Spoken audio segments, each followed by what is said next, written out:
माँ नर्मदा, सबको तारने वाली, सबकी मनोकामना पूरी करने वाली। बोराज घाट रायसेन जिला तहसील उदयपुरा का सबसे प्रसिद्ध और मनोकामना घाट है। यहाँ पर दूर दूर से लोग आते हैं, अपने पापों का नाश करते हैं, अपनी मनोकामना पूरी करते हैं। जो जैसी श्रद्धा मन में रखता है वैसी उसकी मनोकामना पूरी होती है। आज हम बात करते हैं माँ नर्मदा कुंवारी क्यों है, माँ नर्मदा हमेशा विपरीत दिशा में ही क्यों बहती है। इसका बखान पौराणिक कथाओं में दिया गया है। उसी के हिसाब से आपको एक कथा से अवगत कराते हैं। नर्मदा राजा मेखल की पुत्री। राजा मेखल ने अपनी कन्या नर्मदा के लिए विवाह का सोचा। इसलिए राजा मेखल ने एक शर्त रखी कि जो राजकुमार मेरी पुत्री के लिए गुलाब काबली के पुष्प लाएगा, मैं उससे अपनी सुशील, सुंदर और गुणवान कन्या नर्मदा का विवाह कर दूंगा। यह सुनकर नद सोनभद्र, जो कि बहुत ही पराक्रमी, बहुत ही ज्ञानवान और बहुत ही बुद्धिजीवी थे, उन्होंने बहुत सहज और बहुत कम समय में ये शर्त पूरी कर दी और राजा मेखल के पास पहुँचे और कहा, हे राजन, मैंने आपके अनुसार शर्त को पूरी कर दिया है। अब मेरा विवाह नर्मदा से करवा दिया जाए। राजा ने कहा, ठीक है, आपने मेरे बताए हुए शर्त को पूरी कर दिया है और मैं ज़रूर अपनी पुत्री का विवाह आपके साथ करता हूँ। विवाह तय हो गया और सोनभद्र बहुत ही सुंदर, गुणवान और योद्धा थे। उनके शौर्य की चर्चा चारों ओर हुआ करते थे।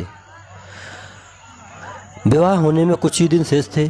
माँ नर्मदा को सोनभद्र से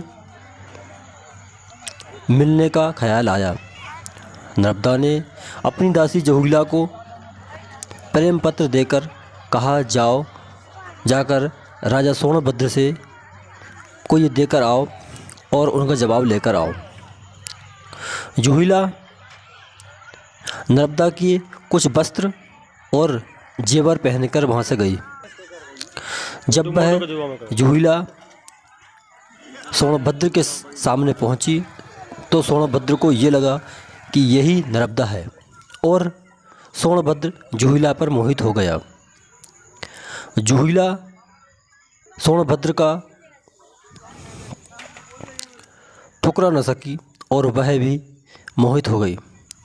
जब नर्मदा को लगा कि बहुत समय हो गया, जोहिला अभी तक वापस नहीं आई, तो नर्मदा स्वयं सोनभद्र से मिलने चली गई।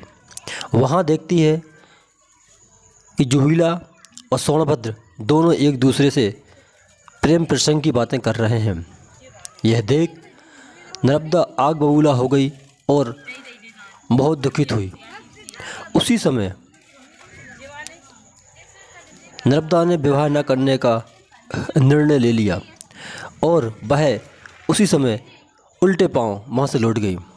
वहीं से नर्मदा का विपरीत दिशा में बहने का सफ़र शुरू होता है। सोनभद्र ने बहुत आवाज़ लगाई, नर्मदा लौट आओ, नर्मदा लौट आओ, लेकिन नर्मदा स्वाभिमानी थी, जो कि न लौटने का निर्णय कर चुकी थी। और फिर नर्मदा दोबारा वापस लौटकर नहीं आई और वह विपरीत दिशा में ही बह रही हैं। एक जगह ये बताया भी गया है कि नर्मदा सोनभद्र से जुदा हो रही हैं। दासी जोहिला की छल के कारण, जोहिला भी एक नदी है, लेकिन उसको पवित्र नदियों में नहीं गिना गया। उसे हमेशा दूषित नदियों में गिना जाता है। वह मंडला के पास बहती है और ये भी माना जाता है कि नर्मदा सब नदियों में पवित्र मानी जाती है। यमुना का जल 7 दिन में, सरस्वती का जल 3 दिन में, गंगा का जल उसी दिन, लेकिन नर्मदा का जल उसी क्षण शरीर को पवित्र कर देता है। ऐसा माना जाता है कि नर्मदा सबसे पवित्र नदियों में गिनी जाती है। हेलो दोस्तों, मैं सचिन जैन और आज आ गए हम बोरास में नर्मदा घाट, जो कि यहाँ का बहुत ही फेमस और बहुत ही मन्नत वाला घाट है। यहाँ पे श्रद्धालु लगातार आते रहते हैं और आज हम खड़े हुए हैं, हमारे भाई बड़े भैया की दुकान है, प्रदीप राजपूत जी की दुकान है, और उनसे पूछते हैं, हम जानकारी लेते हैं कि यहाँ पे क्या मनोकामनाएं पूरी होती हैं और श्रद्धालु किस संख्या में यहाँ पे आते हैं। तो प्रदीप जी, आपका बहुत बहुत स्वागत है मेरे चैनल यूट्यूब पे। सर, हम जानना चाहते हैं कि कितनी पुरानी दुकान है सर आपकी? सर, मेरी दुकान तो करीब 12-13 साल हो गए। जी। सर, तो ये पहली दुकान आपके पापा ही संचालित करते थे? जी, हमारे पिताजी करते थे। अच्छा। देख के हम अब आप ही संचालित कर रहा है। बहुत बहुत बढ़िया। सर, जो श्रद्धालु जो यहाँ पे आते हैं तो उनके रुकने की कुछ व्यवस्था आप करते हैं क्या? जैसा उनको रुकना है या रात हो गई है, नहीं जा पा रहे हैं, वो ऐसा कुछ? यहाँ पे सारी व्यवस्थाएं हैं, सबकी दुकान खुली रहती हैं। जी। वो सभी थोड़ा सहयोग कर देते हैं। कोई कुछ मांगता है तो सब मतलब काम चलता रहता है। हाँ, मतलब ये कि श्रद्धालु कोई भी आता है तो परेशानी उनको बिल्कुल भी नहीं होती है। आप पूरा ख्याल रखते हो उनका? बिल्कुल, बहुत रखते हैं सभी दुकानदार। बहुत। और ये सेवा बिल्कुल निस्वार्थ करते हैं आप? जी, बिल्कुल सभी लोग करते हैं। यदि कोई यहाँ पे आ जाए, किसी प्रकार कोई दिक्कत उनको बिल्कुल भी नहीं आने देंगे आप। ये आपका पूरा वो सही, बहुत बढ़िया। और सर, ये मैंने सुना है कि यहाँ पे नर्मदा जी में कोई गाड़ी वगैरह धोता है तो उसको जुर्माना वगैरह की व्यवस्था कर गई? सर, वो जुर्माना तो ऐसा है कि कह देते हैं 500 रुपये लगते हैं, तो इससे वो डर जाते हैं तो वो गाड़ी बाहर कर लेते हैं। अच्छा। वो तो स्वच्छता के लिए अपन ने ये व्यवस्था बना रखी थी क्योंकि कोई गंदगी नर्मदा जी बिल्कुल न फैलाए और बिल्कुल साफ रखें उनको। अच्छा सर, आपसे ये और जानना चाहते हैं कि मनोकामना लोग मानते हैं यहाँ जो मनोकामना रखी जाती है पूरी हो जाती है? यदि कोई मनोकामना कुछ कामना करता है, कुछ मन्नत वगैरह कोई मांगता है, सारे भर के लोग आते हैं, ये कहाँ तक बिल्कुल सही बात है? सर, आप करके देखो, आप खुद यहाँ पर जो भी आता है श्रद्धालु पिंड भर के आते हैं, सबकी मनोकामनाएं पूरी होती हैं इस घाट पे। जी।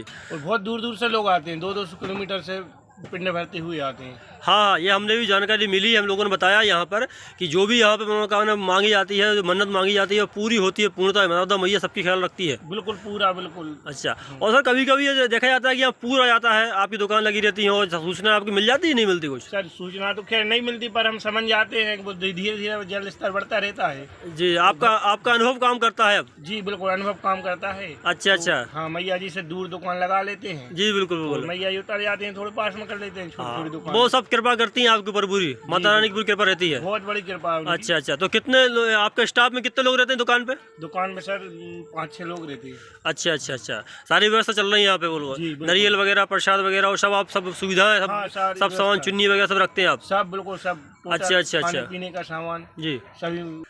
तो सर, यहाँ पे गंगा जली की व्यवस्था, जो कुछ लोग आते हैं पिंड के लिए या उनको कोई गमी हो जाती है, वो लोग आते हैं ना यहाँ पे पिंड छोड़ने के लिए? वहाँ गंगा जली का सामान सब यहाँ सुविधा मिल जाती है, क्योंकि गंगा जी नहीं जा पाते कुछ लोग। जी। हाँ, कुछ जो होते हैं जिनकी आर्थिक स्थिति कमजोर होती है, वो यहाँ पर ही काम चला लेते हैं। जी बिल्कुल। जी। इलाहाबाद की अगर नर्मदा मैया है तो यहाँ पूरी व्यवस्था होती है। गंगा जली का पूरा सामान आगे बाद मिल जाता है। ऐसा मानना भी है कि लोग गंगा जी न जाके मैया जी में आते हैं, उनका मतलब यहाँ पे जी विसर्जन हो जाती हैं तो पूरा काम हो जाता है। बहुत बहुत धन्यवाद प्रदीप जी, आपने अपना कीमती समय हमको दिया और हम आपके बहुत बहुत आभारी हैं। धन्यवाद, बहुत बहुत।